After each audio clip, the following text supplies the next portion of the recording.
Alright, good morning. You join me on a very atmospheric foggy morning down on my new club water. I've joined this for the next couple of months, and the plan is to hopefully do a video campaigning my start on this new water, hopefully up until catching a couple of the big ones out of here. So let's say we've got 2 months on here.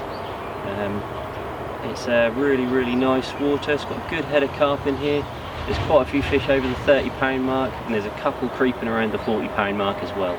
They're all really old scaly English fish, absolute stunners, a lot of them in here. So hopefully it's going to be a really good time. It's a really busy water, which I'm not used to, so it's going to be testing me a bit on that front. So I got here this morning nice and early for first light, but it was a bit of a waste of time because, as you can see, it's an absolute pea super. Cannot see a thing, can barely even see the lake, so it's going to make finding fish really hard this morning. It's meant to be like this for the next couple of hours, I think, and then it's going to be really sunny and lovely for the next couple of days. I've got 48 hours this session, and the plan is to hopefully try and get the first one of the season underway. The first fish on a new water is always the hardest, so this video is going to be all about trying to get that first bite. So it's enough talking. I'm going to go have a couple of laps around, see if I can hear anything jumping out, and wait for this mist to clear.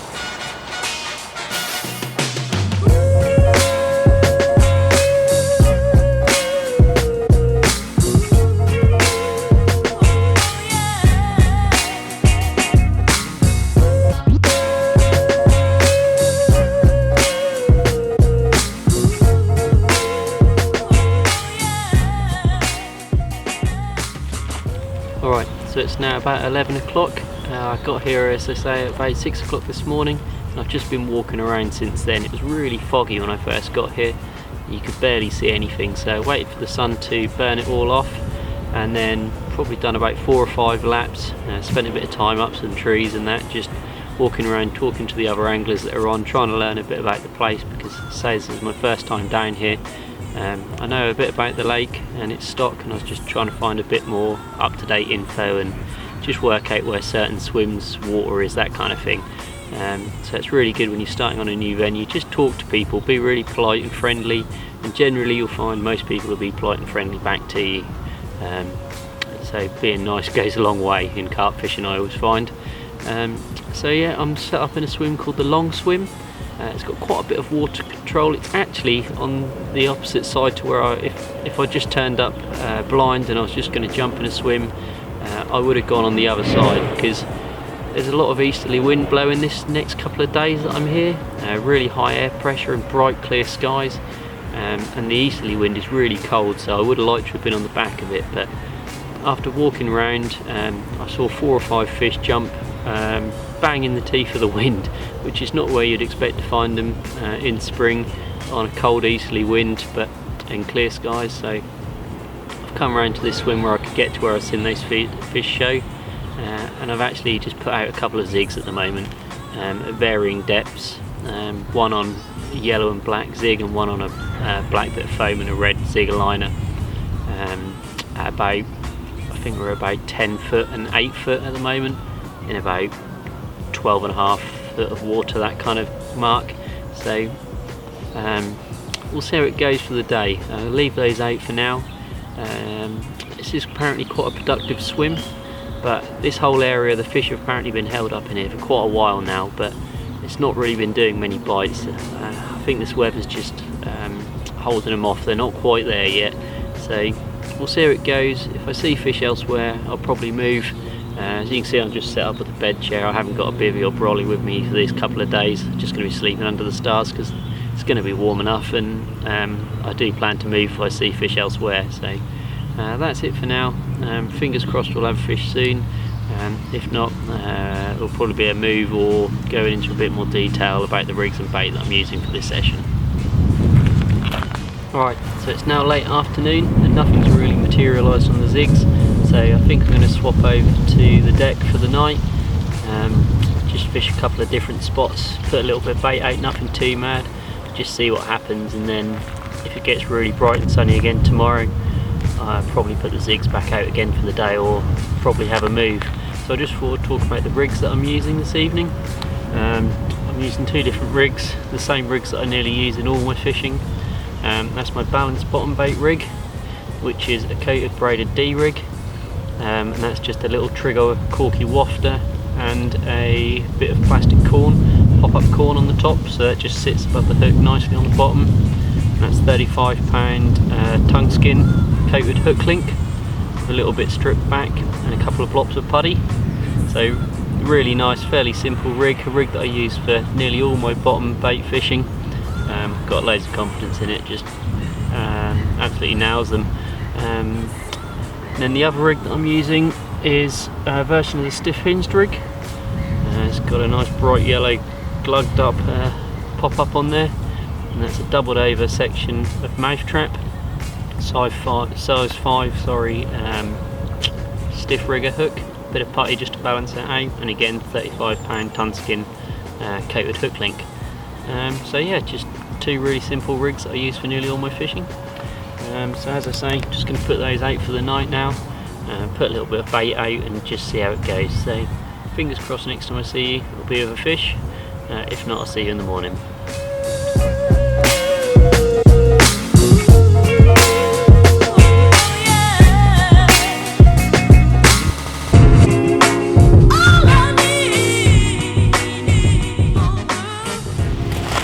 Alright, good morning. Sorry about the wind noise.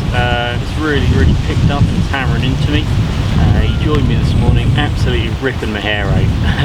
About 7 o'clock last night they really started showing over me heavily. They carried on into dark, and also first thing this morning they were still showing over me. But absolutely nothing other than a broom. So yeah, it's been a bit frustrating, and then the show stopped about an hour and a half ago, something like that, and it all went quiet, so I thought I'd get the rods recast. So I recast them, left it a little bit, didn't see anything else, so I thought I'd just put a little bit more bait out. And the second the spawn was literally mid-flight, you might even be able to see it on the camera. It was halfway to the spot and a fish literally head and shouldered smack bang on, and the spawn landed just next to it, so I've probably absolutely wrecked that chance. So yeah, it's my own fault, probably should have waited a bit longer. I had given it an hour since I'd seen anything or so, yeah, bit of a rookie error there, should have waited a bit longer. But there we go, still got another 24 hours. The fish are definitely here in numbers. There's a good fish came out last night from one of the corners, so that's promising that they are having a bit of a feed, because the last couple of days the lake hasn't really done any fish, so it's good that something's come out.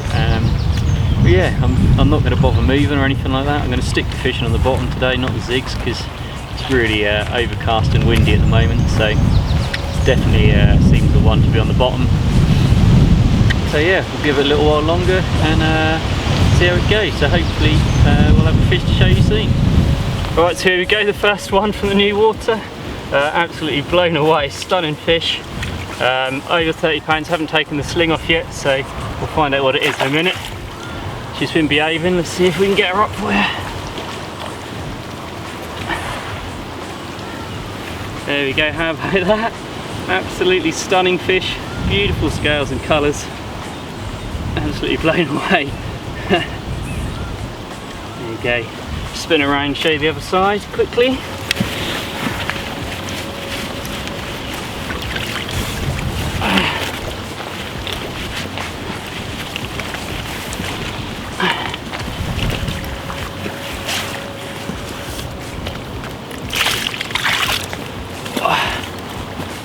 Look at the apple slices on that, eh? Beautiful.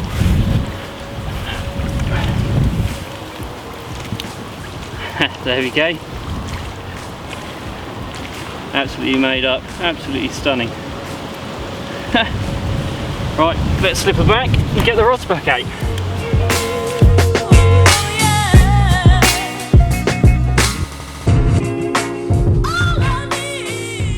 Alright, so I've just slipped that fish back. Absolutely buzzing, what a stunning fish that was. Bailiff said it's a fish called the half-lin. Once we'd taken the sling off, it just dropped to 28.13. Apparently a little down in weight, it's usually a 30, but I really couldn't care less because that is an absolutely stunning fish, a real beauty that one. So I absolutely made up to have that on my first session. So just to give you a bit of insight as to how that catch came about, it was a bit odd really, because I had a rod over that area to the left of the swim since I got here, once I swapped over from zigs, and there was fish showing just long behind it, and the bailiff had told me that there was a really good spot quite a bit closer in, only 8 wraps out, 7.5 wraps. So I thought, you know, take the bailiff's advice, and so I had the rod there, and I kept seeing these fish showing, and I was humming and hawing about whether to move the rod or not, because to start with, you know, you've got to take local advice to try and get a bit of a picture about where's good spots to fish a little bit. You know, you've got to have your own opinions as well. And in the end I kept seeing these fish show just beyond it, so I reeled in, I clipped up to 12 wraps, so I went 4 wraps longer. I swapped over to one of the monkey climber specials from NutriBait pop-ups, a little pink one, and I pinged that out there at 12 wraps, and then spotted out 4 or 5 spots over the top in a tightish space, and then I throw and sticked probably about 20-30 baits in a wider area, just to give a little spread of bait out there. And that's been out there a couple of hours, and it was weird because I'd done that and I stopped seeing some fish there, and I thought, oh fuck, I've spooked them, you know, I've messed it up. And then just out of the blue that rod just ripped off, just real slammed into the alarm, and yeah, it gave me the absolute run around, teared around the swim. I was trying to keep it down away from the other rod, kept kiting round, and I was really having to give it some, but the hook holds on that version of the stiff hinge that I use, it was absolutely nailed in the bottom lip. They're quite a small mouth, as you can see from the video, but it was still absolutely nailed in there, so really made up with that. It's a real confidence booster on the first trip. So yeah, just got the rods back out, done the same again, same spot, same pop-ups, just put another 4 or 5 spots out there and scattered another 20 or 30 baits out there. Fingers crossed that we've still got time for another one. I say I'm here tonight, probably got until about midday tomorrow before I've got to be off, so fingers crossed there's time for another one. The middle spot has kind of gone a bit quiet, I haven't really seen a lot out there, but the same happened yesterday, thinking about it.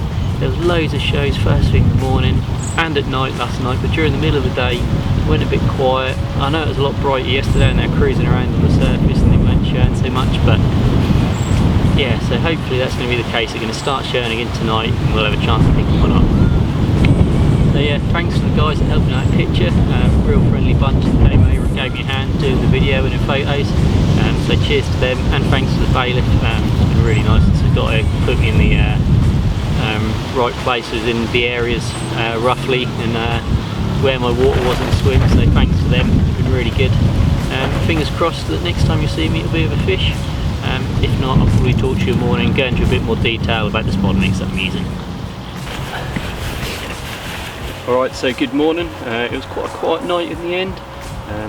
First thing this morning I got up at first light and I was just trying to watch and see if anything was showing, but unlike the last few days it's been really quiet, hardly anything showing. I was thinking about a move and just put the kettle on and left hand rod ripped off again.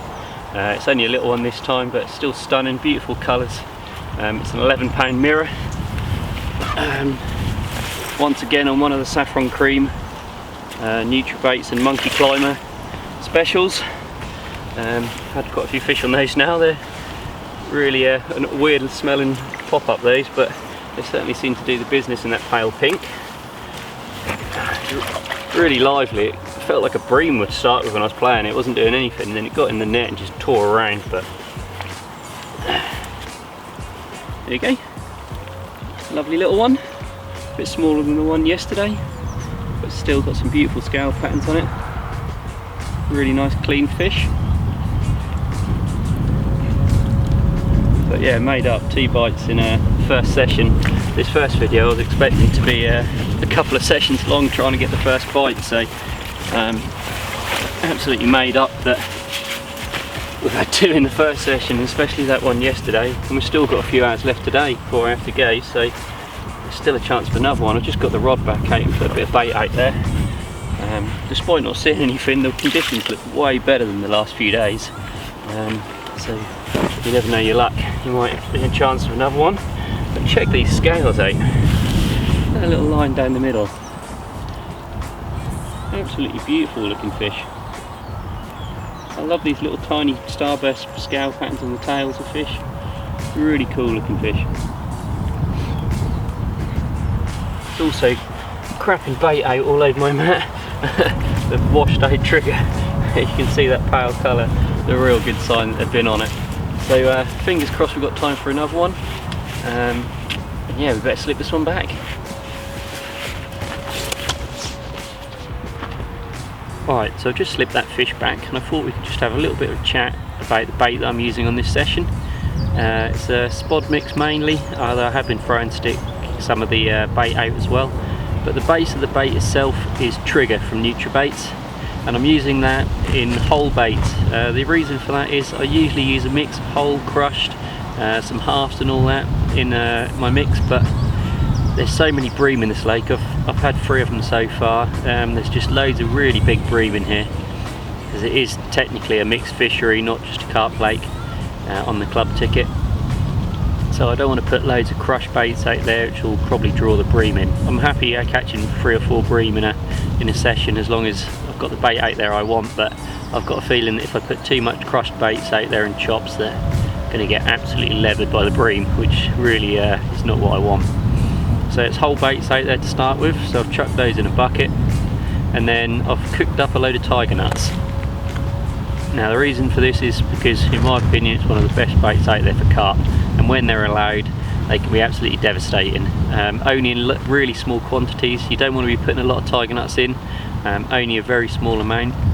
So I cooked those up about a week ago, and I put a few handfuls of those into the mix. Not loads, as I say, I just want, you know, a few in a spod, say. I don't want loads, so the main base of it is going to be the boilie. Now once they're in there, what I've been doing is the water that I've cooked the tiger nuts in, I've been saving. I haven't been chucking it away, pouring it down the drain, and I've covered my baits in that a couple of days before I came. So they're completely covered with the liquid from the tiger nuts, and to that I added some of the pineapple and empiric glug from NutriBaits to that as well. Mixed it all up, put the lid back on, and sealed it up. And so the baits have got a really soft, washed out kind of colour, because this is a really busy water. It sees a lot of pressure, loads of bait going in all the time. Like last night I think there was 13, 14 anglers on, something like that in the end, and it's pretty much like that at least every day of the week. Excuse me. So I want my baits to look washed out, like they've been out there a while, even though I've only just put them out. But at the same time I still want them to have loads of attraction, so I haven't just used water, I've used that liquid from the tiger nuts. So they soak in all that goodness that the tiger nuts leak out when you're cooking them. They've gone really mushy, really soft as well, and they're leaking loads of attraction when you chuck them in. The last thing I've added to that mix is just literally a handful of sweet corn. So in a spod full you'll have 1 or 2 bits of sweet corn. That's all I want, just a couple of little flecks of attraction of colour, just to draw the fish in. I don't want loads of sweet corn out there, because again the bream, I don't want to get hammered by them, but it's nice just to have a couple of little flecks here and there of colour, just to really give something for the fish to home in on. And at the moment, being spring and early, I'm still using a bright pop-up over the top, so that little bit of extra colour hopefully will make them a little bit less wary of the colour in the swim as well. That's the theory behind it anyway, and it's worked this session. We had that beautiful 28-pound mirror, and then this morning we've had that little one as well. The lake's been fishing quite slowly, so I'm really pleased with that. Made up to have those 2 on the first session. It shows that the method's working, hopefully. So yeah, that's the bait. I'm going to stick with it for a while. If I start getting too plagued by bream, I'm going to start dropping the sweet corn, and as we move into the summer I'm probably going to move up to 20, maybe 22 mil baits as well, just to really try and deter the bream a little bit more. Although they're big bream in here, you know, then getting on to double figures, so they'll easily take a 20 miller still, but hopefully it'll put off some of the smaller bream as well. So that's my thoughts on bait for this campaign, and we've still got a few hours left of this session, so hopefully we can sneak another one. The wind's picking up again, so I apologise for the sound. So yeah, see you hopefully with a fish in the near future. Alright, so into the last hour. I haven't really seen much all morning. It's been really quiet since I had that fish, and before that really there was not really a lot showing. They've really kind of backed off a bit, I think, so I've reeled in for the last hour and I've gone into a little corner to my right. I saw a big group of fish here the other day when the sun was up, and in the next hour or so the sun's going to come out again and the wind's still hammering in here. They've been on the easterly wind, so I don't see why they wouldn't be in this corner. So I've just come around with a little 10-foot com rod and just flicked out a single into this little bay and just see how it goes for the last hour or two really, but can't complain. I've had two real nice fish, especially that halfling. It was absolutely stunning. Absolutely made up with that on my first session, so hopefully that's a sign of things to come this campaign. If I don't have anything else, I'll see you in the next video. I hope you've enjoyed this first part. It's going to be a series over the next few months at least, following this campaign on this new water. So if you've liked it, click the subscribe button and you'll get a notification when my next video goes up about this. Got a couple of other little videos coming up about various tips on zig fishing and other things, so make sure you subscribe to catch those when they come out. And thanks for watching, and I'll see you in the next part.